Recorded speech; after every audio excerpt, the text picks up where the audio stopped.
Olá, tudo bem? Eu sou o professor Tarcísio e Tarcísio Teixeira. Eu tenho aqui um canal onde eu divulgo algumas coisas do meu trabalho profissional, também para os meus alunos. E eu também faço alguns comentários gerais, abordando algumas questões de nós, seres humanos, da humanidade e da política. E eu gostaria aqui, nesse vídeo, de abordar esse tema do ódio, de um ódio proposital, de um ódio cultivado como um instrumento de manipulação política. E expressar aqui a minha opinião, como isso é feito, como isso é desenvolvido.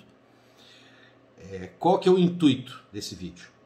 Além de ser uma forma de poder me expressar, porque a internet é muito boa nesse sentido, a gente pode se expressar, também é uma tentativa de conscientizar algumas pessoas.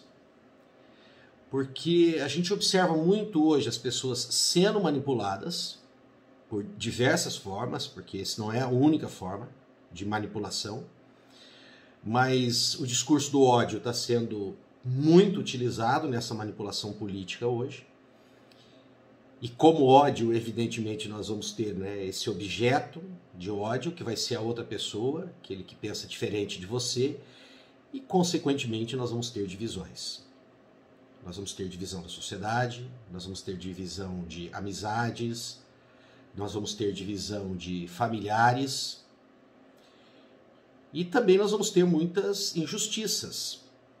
Vocês vão perceber que esse mecanismo, ele também promove muitas injustiças porque as pessoas são analisadas, são julgadas por essa política do ódio de uma forma superficial e injusta. Porque o todo da pessoa, a forma que ele realmente pensa, o que ele enxerga a partir daquilo, não interessa mais a partir do momento que ele se transforma num daqueles objetos de ódio. Então vamos conhecer um pouquinho da minha opinião sobre esse assunto. Vamos lá. Primeira coisa. Vamos dar uma olhadinha nos aspectos biológicos do nosso pensamento, para depois a gente chegar como que a manipulação do ódio como ferramenta política pode fazer isso e como é que funciona a nossa mente nesse sentido. O nosso sistema nervoso central, ele funciona baseado em energia elétrica e substâncias químicas. Tem muita gente que simplifica muito isso falando dessa descarga elétrica. Sim, tem essa parte de eletricidade, gente, num mecanismo que a gente chama de inversão de polaridade, mas é ao longo da condução de um neurônio. Quando essa inversão de polaridade chega na extremidade do neurônio, para ele conversar com o outro neurônio, e é nesse momento que o pensamento se concretiza, se formam aí na sua mente as palavras como estão formando aqui na minha, se formam as imagens como eu estou aqui imaginando, os neurônios próximos ali, através dos desenhos que a gente conhece e das fotografias de microscopia eletrônica, quando a gente consegue imaginar ali saindo aquela vesícula, liberando um neurotransmissor. Então é assim que se forma o nosso pensamento. Tem realmente uma mensagem que vai percorrer um neurônio, e ali tem eletricidade, porque nós estamos tendo uma inversão de polaridade, mas quando chega aqui para um neurônio conversar com o outro, é liberado substâncias químicas. Acetilcolina, dopamina, serotonina, glutamato, que é muito importante.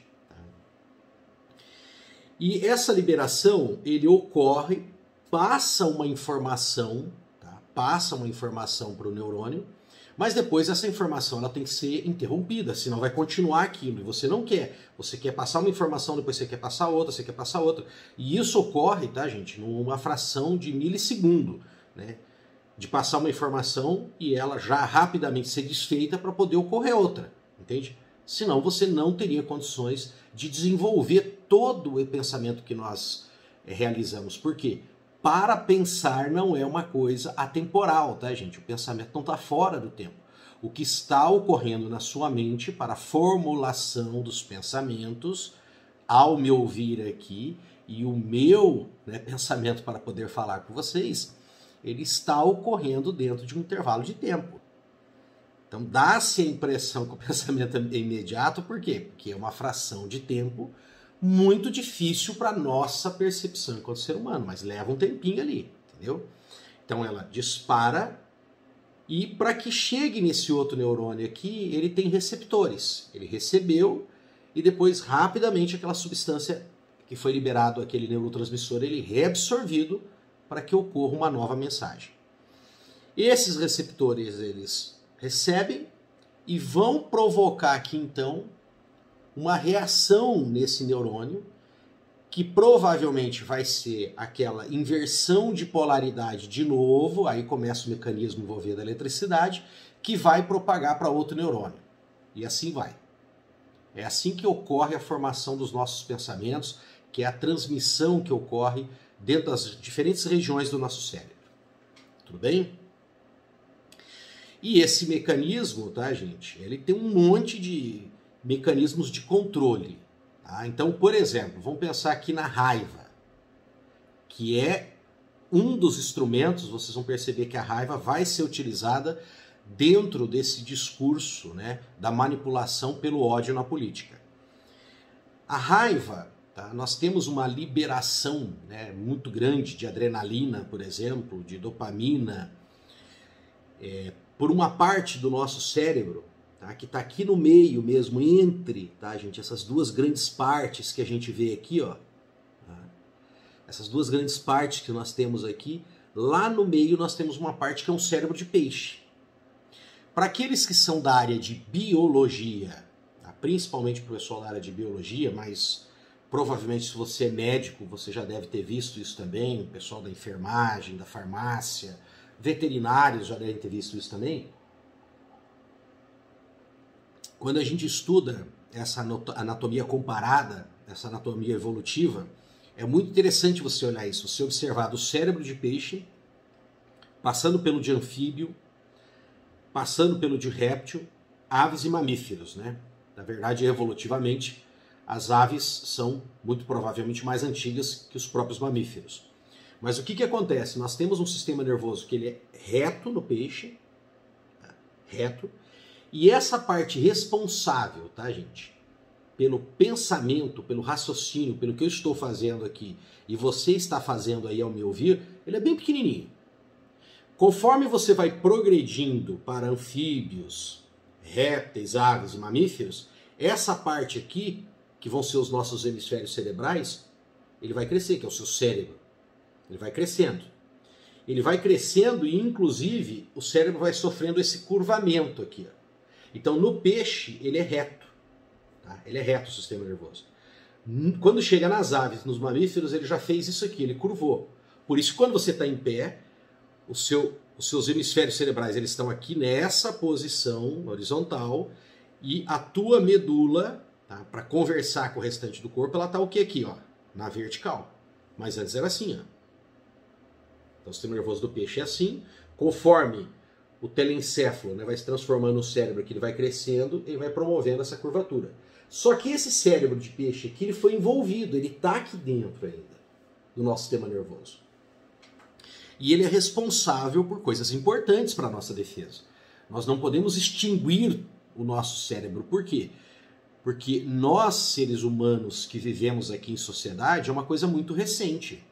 Esse ser humano aqui, ele foi preparado também para viver na selva. Nós vivemos, a maior parte da humanidade, mesmo uma humanidade com capacidade de raciocínio, gente, nós vivemos num ambiente selvagem e tendo que sobreviver como selvagens.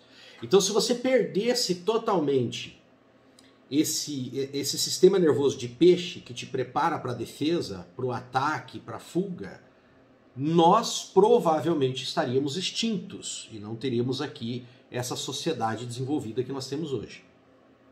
Entenderam? Então nós temos aquele sistema ali. Tá. Esse sistema, ele funciona, por exemplo, para o mecanismo da raiva, que é quando lhe vem aquele furor o suficiente para você atacar alguma coisa. E ele está ligado, inclusive, esse mecanismo, à fome. Tá? Você pode perceber que tem pessoas que têm uma facilidade maior de lidar com isso, justamente porque essa oscilação da serotonina, que faz você então ter aquele surto maior de violência, né? Que a serotonina conversa a amígdala com o córtex pré-frontal, aí vem o raciocínio e fala, opa, não vai reagir assim, você vai se segurar. Então pessoas que têm uma quantidade menor, né, de serotonina em determinados momentos, ele vai ficar muito irritado sem comida. Se você pensar isso num animal primitivo, é até interessante, porque motiva ele a fazer alguma coisa. Ele vai buscar alimento ou ele vai até mesmo atacar para conseguir esse alimento. Mas no ser humano, isso não é legal, porque você está no seu escritório trabalhando e você está tentando fazer uma dieta e você está profundamente irritado. Acontece que essa irritação, ela tem vários desdobramentos na nossa mente, né? Te atrapalha você se concentrar no trabalho, você não consegue produzir. E também vai te promover o quê? Uma reação mais exacerbada das coisas que acontecem. Então, uma brincadeira que a pessoa faça, que você jogaria para o córtex pré-frontal e iria raciocinar sobre a brincadeira, aquilo te provoca uma profunda irritação. Às vezes até visualizar alguém que representa alguma coisa para você não muito boa, também vai te disparar isso. Então você fica mais exposto a isso, vem aquela fúria, a raiva. A raiva, inclusive, a gente pode fazer um paralelo com a paixão. As duas são essas coisas pouco racionais, né, que você tem. Então você tem aquela reação também da paixão, né, que a gente diz a paixão te deixa cego, porque você passa a não raciocinar, usar muito o córtex pré-frontal, quando você vê aquilo que lhe chama atenção na paixão, que é a voz, que é suave, a beleza da pessoa, né, os atributos sexuais da pessoa, o jeito da boca, o jeito do olho, o jeito do quadril, o jeito das pernas, dos seios, da barba da pessoa, tudo isso lhe chama atenção e desperta isso que você fica bem cego mesmo. Né? Por quê? Porque está salientando mais esse lado, né, das tuas emoções. Porém, a raiva, gente, ela é muito diferente do ódio. Então vamos começar a pensar no ódio aqui agora. Que o nosso tema é o ódio como um mecanismo de controle, né, de manipulação política. O ódio, ele é uma coisa muito mais de aprendizado mesmo. Vamos retornar aqui quando eu falei para vocês que os receptores do neurônio aqui, eles são responsáveis por captar, então tem a mensagem, liberou glutamato, por exemplo, nosso sistema nervoso central, liberou glutamato, ele vai ser recebido. Se você continuar a fazer essa mesma reação aqui dentro, esses neurotransmissores aumentam e, consequentemente, essa resposta vai ser mais eficiente. E isso é muito importante para o aprendizado. Então vamos lá, alguns exemplos. Você vai sair para dirigir. Você pode perceber que quando você está aprendendo a dirigir, é cansativo. Você tem que fazer aquele esforço, né, aquela concentração de ficar jogando o neurotransmissor aqui para você saber, tem que ligar a seta, olhar à esquerda, olhar no retrovisor e inclusive mandar essas informações também para a musculatura. Tudo fica muito cansativo.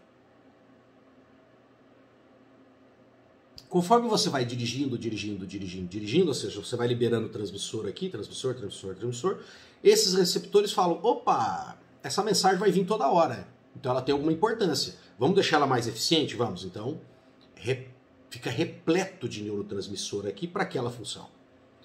Então, consequentemente, quando ocorre aquilo, vou dirigir, né, é muito rápido. E você, inclusive, pode começar a usar outras áreas do seu cérebro para pensar outra coisa. Porque aquilo, entre aspas, está muito treinado. Então você consegue dirigir pensando no trabalho, na música, conversando com a pessoa. Uma coisa muito interessante que eu costumo comentar com os alunos é essa questão da aula. Quando a gente vai fazer, né, lecionar algum assunto. Eu falo para eles, ó, tem assunto que a gente trabalha pouco, em algumas turmas, então ele é um assunto cansativo. Ah, porque ele é o mais difícil? Não, porque como você trabalha pouco, às vezes você volta a falar daquele assunto a cada 2 anos, a cada 3 anos, dependendo da turma,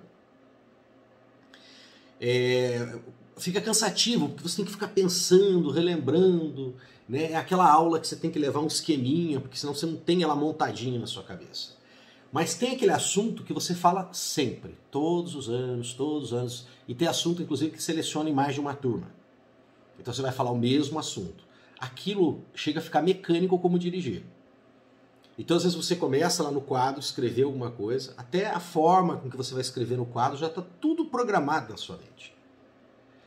E é interessante que você consegue dar aula, você está falando aquilo para os alunos, veja bem que é bem complexo, né? Você está falando para os alunos e ao mesmo tempo você está pensando uma outra coisa. Então você consegue até usar o cérebro para outras funções distintas. Por quê? Porque está muito reforçado isso aqui. Então você consegue ensinar para as pessoas. A repetição é igual física também, né? Quando os professores estão ensinando física. Quando ele mostra o exercício pela primeira vez, que você tem que interpretar, aí depois você tem que aplicar aquilo, né? Resolver, é um esforço enorme, consome uma energia. E você olha para o professor e fala, ah, é tão fácil, ele deve ser um gênio. Não, não é isso. É que o professor faz aquilo repetidas vezes, muitas vezes. E, consequentemente, vai ficando até, como alguns dizem, mecânico, né? Mas não é mecânico, é porque realmente consolidou muito no seu cérebro, no seu sistema nervoso. Acontece, gente, que o que você pensa sobre alguém, o que você sente sobre alguém, também pode ser um aprendizado. Se eu começar a colocar informações a respeito de uma determinada pessoa, de um grupo, de um tipo de pessoa, aquilo vai fortalecendo dentro de você. E aquilo, aquele tipo de pensamento, aquela lembrança, aquela recordação, ela vai vir sobre você independente do que você esteja fazendo. É como eu disse para você, o professor que mecanicamente, né, entre aspas, porque não é tão mecanicamente assim, dá aula de física pensando no que ele vai comer no almoço, e que para o aluno é aparentemente complicado, mas para ele tá muito rápido o pensamento. Quando você aprende a dirigir, consegue falar de música, conversar com o passageiro que está ao lado. Então, você pode ensinar conceitos sobre as pessoas. E é isso que é o ódio. Porque você vai ensinar conceitos sobre as pessoas, salientando especialmente alguma coisa que a pessoa não goste. Então, vamos voltar aqui no amor, para depois a gente retornar no ódio, para você entender essa questão de salientar características do que você gosta ou não. Então, por que você ama uma pessoa? Passou aquela fase da paixão, do desejo sexual, e você até poderia, inclusive, procurar outras pessoas que também te despertam essa paixão sexual, e você fala, não, eu não vou fazer isso porque eu amo o fulano, eu amo a fulana. Por que isso, né? É que aquela pessoa representa para você, como eu estava dizendo, características que você acha positivo. Então aquela pessoa é honesta, aquela pessoa é trabalhadora, aquela pessoa cuida das outras pessoas, ela cuida dos filhos, olha a atenção, a pessoa é trabalhadora, ela quer chegar em casa, quer arrumar, né? Ele se sacrifica, né, pelos filhos, sacrifica por mim, entendeu? Vice-versa. Então aquela pessoa representa coisas que você acha positivo. Se aquela pessoa representasse tudo que você não gosta, seria muito difícil você falar, eu amo aquela pessoa. Aí já seria um outro tipo de amor. Eu estou dizendo esse amor mais que você sente mesmo. Fala assim, eu amo ele. E inclusive, como eu estava dizendo, a gente começa a salientar tantas essas características positivas que as negativas começam a se esconder. Você passa a não olhar muito também. Mesmo de uma forma racional. Não é a paixão que eu estava dizendo. A paixão ela praticamente cega, né? Como a raiva cega. Aqui não, o próprio amor também, ele vai dando uma disfarçada assim, e vamos dizer que seria como uma espécie de peso. Você até está vendo os defeitos, mas eles têm um peso menor. Na hora de formar, aí o pessoal da informática, da matemática, né? Na hora de formar o algoritmo para você dar um valor para a sua pessoa amada, para o seu companheiro, para a sua companheira, para os seus filhos, para a sua mãe, para o seu pai, para o seu líder religioso que você admira, aquilo que você acha positivo, você coloca lá peso 8, 9, 10. Aquilo que ele até tem de negativo, você coloca peso 1, 2, 3. Então, a hora que você coloca na balança tudo isso, salienta-se muito mais o gostar daquela pessoa. Então você fala, eu amo essa pessoa. Acontece que o ódio faz algo muito parecido também. O ódio também tem esse processo de aprendizado de destacar tudo aquilo que o cara é ruim e colocar um peso enorme naquilo. E aquilo que ele pode ser positivo, a gente vai tirando, né? Colocando peso 1, 2, 0 para não aparecer. E normalmente você vai amar alguma coisa ou odiar alguma coisa. Então você coloca ali o objeto do ódio. E é nele que você visualiza essas características que você não gosta. Então, por exemplo, essa questão agora da manipulação política. Agora que nós vamos entrar nesse tema. As pessoas que querem fazer essa manipulação política, elas sabem que nunca elas vão agradar todo mundo. Num sistema que ele disfarçadamente diz ser democrático, ele não quer e ele sabe que ele não vai agradar. Não vai ter um consenso. Então ele pensa assim, o que eu tenho que fazer para democraticamente justificar o meu poder, eu estar ali, ascender ao poder, é dizer que eu tenho a maioria. Se eu tiver a maioria de alguma forma, pronto, está justificado. Ah, eu fui eleito, tá aqui, ó, tive a maioria dos votos. Então, para isso, o que eu faço? Eu desperto essa onda de ódio nas pessoas, porque eu começo a plantar, ensinar na cabeça deles a olhar principalmente aquilo que eles não gostam. E eu posso cultivar isso. Então, por exemplo, eu pego casos, vamos pensar o pessoal da direita agora, tá? E depois eu vou tirar um misticismo que tem muita gente fazendo na internet a respeito desse negócio da direita, tá? Vamos lá. Mas vamos começar pela direita aqui. Mas, por favor, se você assistiu o vídeo até aqui, tá? E você é da direita, por exemplo, não me julgue. Se você quer me julgar, espera eu falar um pouquinho mais pra frente que eu vou mostrar isso, tá bom? Então vamos lá, vamos pensar numa pessoa de direita, num político de direita. O que ele faz? Ele pega exemplos de ditaduras socialistas, por exemplo, fala de tudo isso que mataram, dos milhões, de todo o horror que foram essas ditaduras, e aí ele mostra isso para as pessoas. Às vezes pessoas que não têm nem opinião política nenhuma, nem de direita nem de esquerda, isso é muito comum no Brasil. Mas quando o cara vê isso, ele fala, gente, então isso é esquerda? E ele passa a odiar aquilo, porque ele não quer ver pessoas passando fome, sofrendo, ele não quer ver isso. Pessoas sendo exterminadas. E aí, então, ele cria essa característica, né? Desenvolve na mente da pessoa essa característica muito negativa, que tem que se odiar isso, e planta como essa característica uma pessoa que seja de esquerda. Aí você começa a ouvir aquelas coisas assim, né?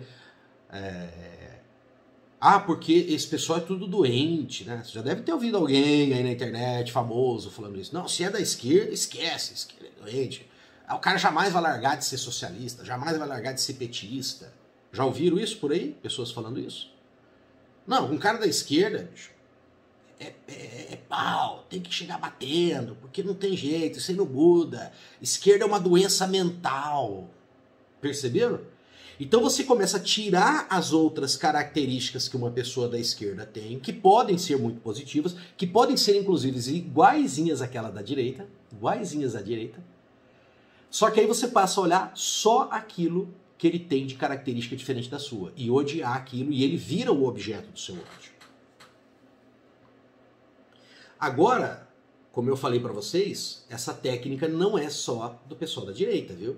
Porque tem um pessoal aí que é de partidos de esquerda, centro-esquerda aqui no Brasil e também fora do Brasil, fazendo um discurso, né, fazendo uma divulgação, uma narrativa que o uso do discurso do ódio é só feito aqui no Brasil pelo pessoal da direita. Não é. Os dois usam isso.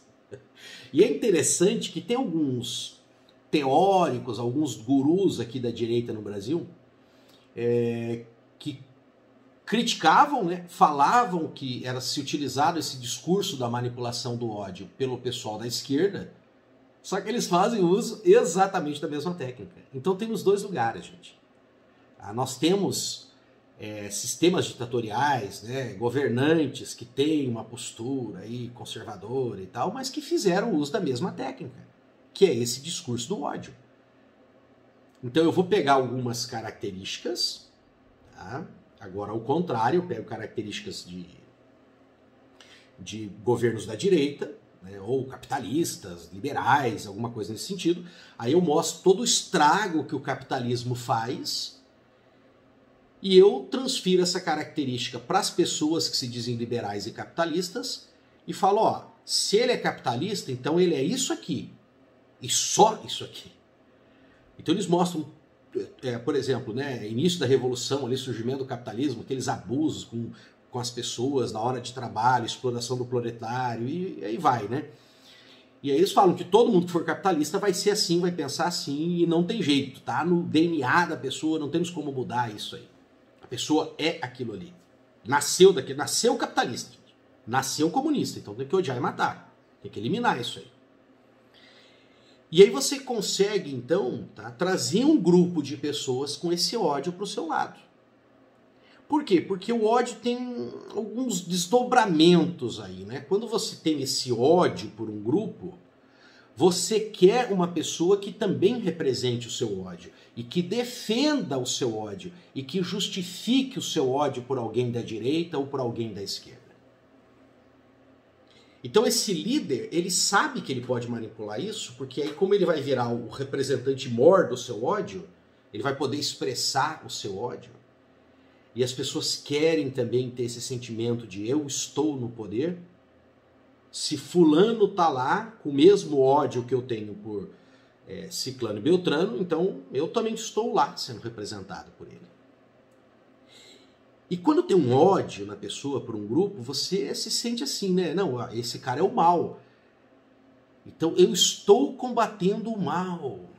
Eu estou combatendo o mal do comunismo. Ou eu estou combatendo o mal do capitalismo. E o cara começa a se sentir meio herói, como se estivesse defendendo uma cruzada. Então ele acha que vale a pena. Inclusive alguns sacrifícios. Ah, mas nós vamos ter que eliminar pessoas, talvez. Nós temos que matar algumas pessoas, prender algumas pessoas, calar algumas pessoas. Não, mas é por um bem maior. Porque o que eu estou defendendo é o certo. E fica muito fácil porque ele odeia a outra pessoa, o outro grupo. Outra coisa também muito comum, que você vai começar a observar os movimentos nesse sentido, é que as pessoas que têm o mesmo ódio, né? Esse ódio reducionista, porque ele olha para a pessoa e fala, esse cara é um capitalista. Ele esquece todo o resto da pessoa. Isso vai sumindo, como eu falei, não tem muito peso mais o que ele é diferente de ser capitalista e o que ele é igual a você, inclusive. Não interessa, ele é um capitalista, eu vou combater. Não, ele é um comunista, eu vou combater. Eu passo a odiá-lo.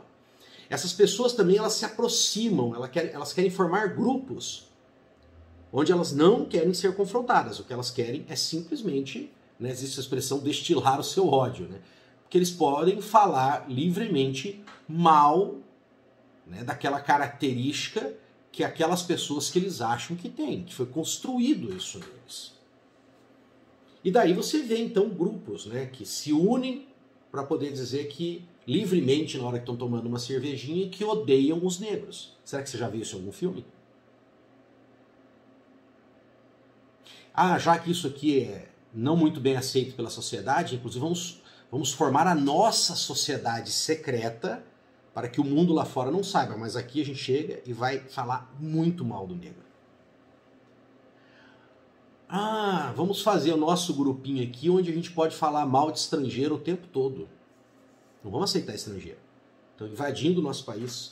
Nós somos os puros, nós somos uma raça pura, superior, e que nós temos que ficar preservados aí desses estrangeiros que estão chegando com essa cor de pele, com esses olhos diferentes, com esse idioma diferente, com essa cultura diferente, estão nos contaminando.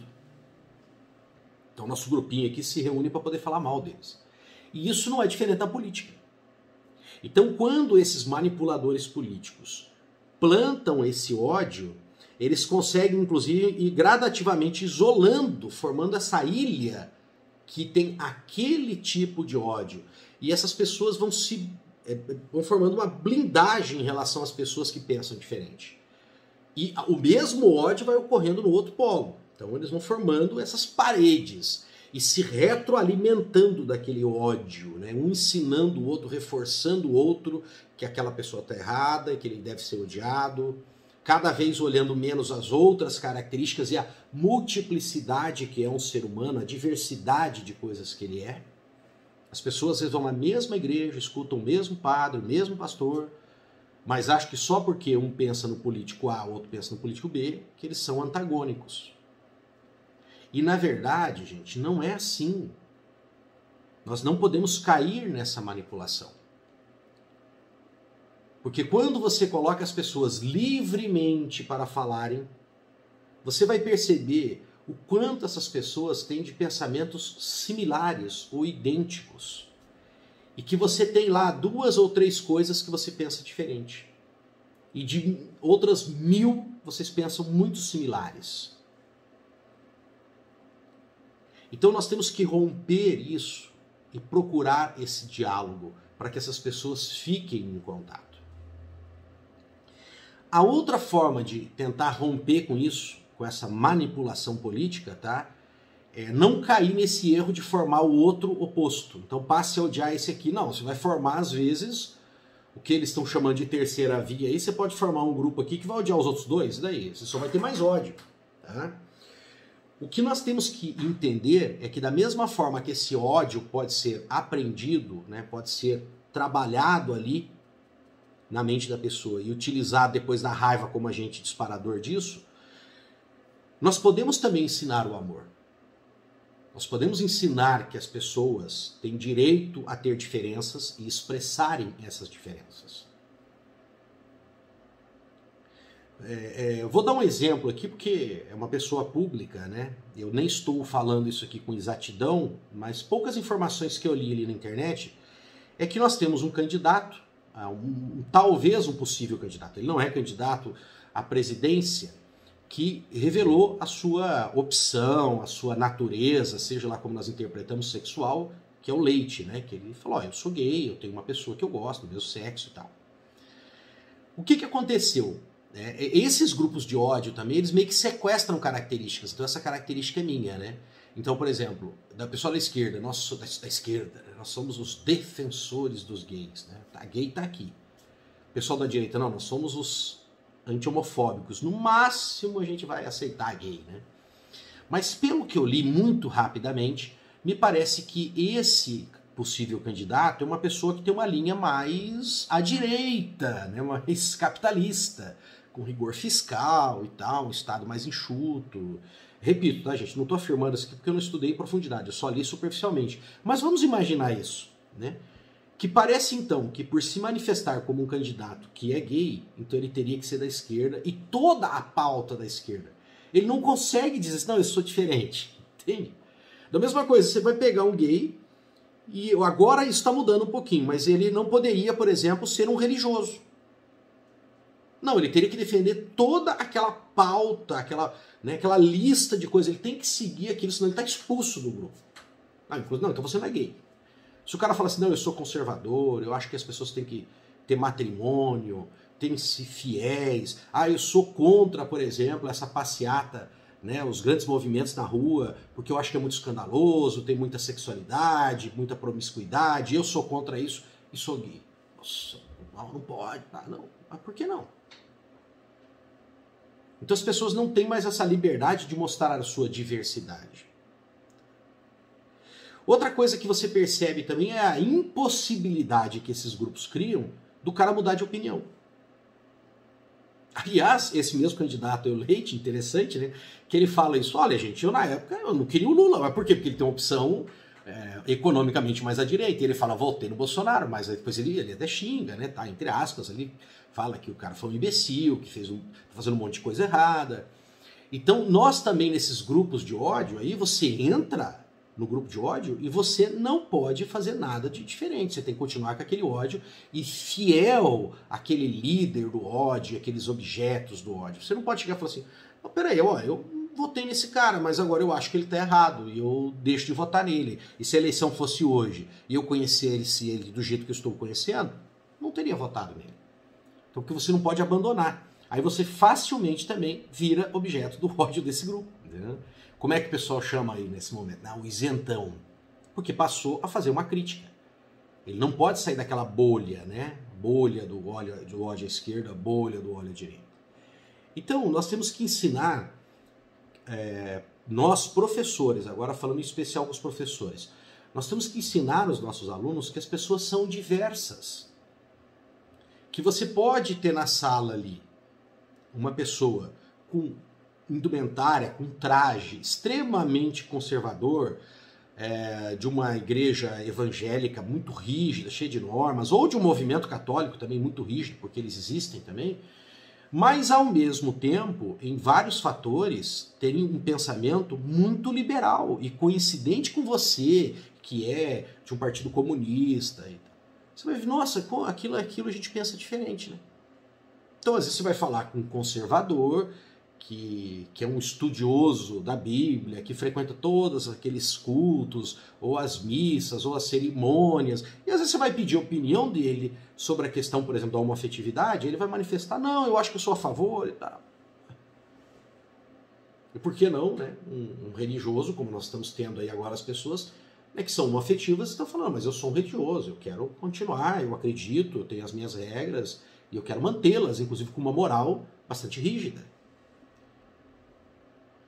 Ou quando você está numa sala e um aluno manifesta, né, sempre na sua forma de pensar, principalmente nos cursos, né, como o nosso de agronegócio, ou nos cursos de economia, ou nos cursos de direito, e que ele manifesta uma visão mais liberal da economia, ou o sujeito pode ser até, né, se manifestar um anarcocapitalista, e ele, em algum ponto, ele fala, não, mas eu acho que aqui o Estado tem que intervir, o Estado tem que controlar, não, nós temos que gerar aqui uma bolsa de estudo, nós temos que acolher as pessoas que são negras, os estrangeiros. Olha, você vai falando, bom, então ele é o que, não, um socialista, um comunista nesse aspecto, né? Então a gente não pode deixar criarem, tá, gente, esse totem que você é uma coisa só e aí você vira objeto de ódio de A ou de B. E que você tem que se integrar a esse grupinho de ódio, porque senão você está fora disso. Nós não somos isso. Nós somos uma universalidade.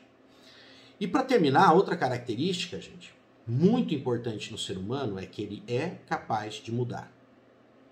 Ele é capaz de mudar e enxergar o mundo bem diferente, porque nós vamos aprendendo.